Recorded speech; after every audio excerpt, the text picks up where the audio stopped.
ലേശം ഉപ്പ് നമ്മൾ തളിച്ചു കൊടുക്കണം. വെള്ളവും ഉപ്പ് കൂടെ കൂടി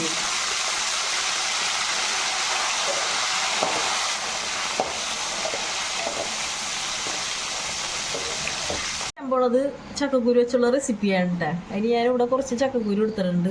അത് ഞാനൊരു കത്തി എടുത്തിട്ട് ഇതിൻ്റെ ആ പുറമേയുള്ള തോലുകളാണ്. ആ ബ്രൗൺ കളറിലുള്ള അത് കളയണ്ട. ആ പുറമേയുള്ള തോല് വെറുതെ കളഞ്ഞത് ഇങ്ങനെ എടുക്കണം കേട്ടോ. എല്ലാം അതേപോലെ ചെയ്യണം. ഇത്തിരി വല്ലാണ്ട് ഉണങ്ങിയത് എടുക്കരുത്. കുറച്ച് നല്ല പച്ചപ്പുള്ളതായിരിക്കണം, എങ്കിലേ നമുക്കത് ചെയ്യാൻ പറ്റുള്ളൂ. ഇങ്ങനെ നന്നാക്കി എടുത്തിട്ടുണ്ട്. എന്നിട്ട് ഇനി നമ്മളുടെ ചിപ്സൊക്കെ അരിയില്ലേ, ചിപ്സൊക്കെ അരിയുന്ന ആ കട്ടർ വെച്ചിട്ട് ചെയ്യാൻ പോവേണ്ട. കട്ടർ വെച്ചിട്ട് ഇതുമ്മ കൂടെ ഈ ചക്കക്കുരു വെച്ചിട്ട് നമ്മൾ ചിപ്സുകൾ ഉണ്ടാക്കൂലേ, ബനാന ചിപ്സ്, അതുപോലെ ചെയ്യാം. അതേപോലെ ഇരിക്കും കണ്ട.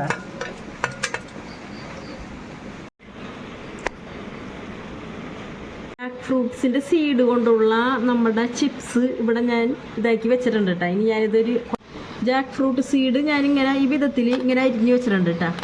കണ്ടോ, നല്ല ഭംഗിയുണ്ട് കാണാൻ, നല്ല ടേസ്റ്റിയാണ് കേട്ടോ ഇത്. ഞാനിത് എണ്ണയിൽ വറുത്തെടുക്കാൻ പോവേണ്ട കേട്ടോ.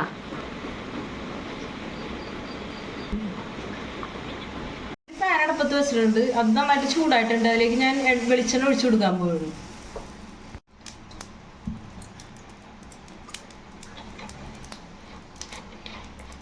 ഇതിലേക്ക് ഞാൻ അരിഞ്ഞു വെച്ചിരിക്കുന്ന ജാക്ക് ഫ്രൂട്ട് സീഡ് ഇടണേണ്.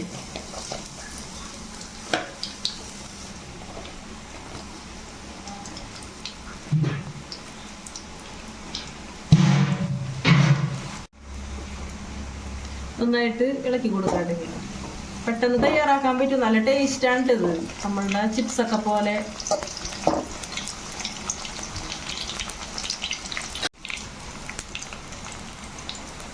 ലേശം ഉപ്പ് നമ്മൾ തളിച്ചു കൊടുക്കണം. വെള്ളവും ഉപ്പ് കൂടെ കൂടി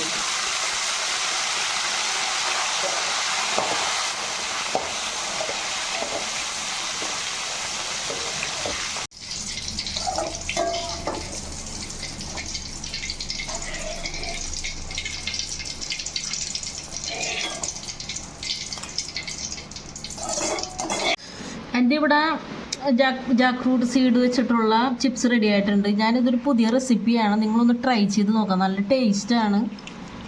ഇത് നോക്കിയേ, നല്ല അടിപൊളി ടേസ്റ്റാണ് കേട്ടോ. ഇത് നല്ല ഭംഗിയാണ് കാണാനായിട്ട് വറുത്താൽ. ഞാൻ അതിൻ്റെ ആ കറമ്പലം എന്ന് പറഞ്ഞൊരു സാധനം ഉണ്ടല്ലോ, അതൊന്നും കളയാതാണ് ചെയ്തത്. അത് കണ്ടില്ലേ, ഇതൊക്കെ നല്ല വൈറ്റമിനുള്ള സാധനമാണ്. ഞാൻ കളയാഞ്ഞത്. നമ്മളെ പിള്ളേർക്കൊക്കെ കൊടുക്കുക. കടയിൽ നിന്ന് വാങ്ങുന്ന ഇതിനേക്കാൾ ഏറ്റവും നല്ല ഇത് ഇങ്ങനെ ഉണ്ടാക്കി കൊടുക്കണതാണ് നല്ലത്. നമ്മുടെ വീട്ടിലുള്ള സാധനങ്ങൾ വെച്ചിട്ട് ഇത് അടിപൊളിയാണ് കേട്ടോ. കണ്ട, നല്ല ക്രിസ്പിയാണ്. കണ്ട നല്ല ക്രിസ്പിയാണ്. കണ്ട, ഈ റെസിപ്പി നിങ്ങൾക്ക് ഇഷ്ടമായി കഴിഞ്ഞാൽ കമൻറ്റ് ബോക്സിൽ രേഖപ്പെടുത്താൻ നിങ്ങൾ മറക്കരുത്.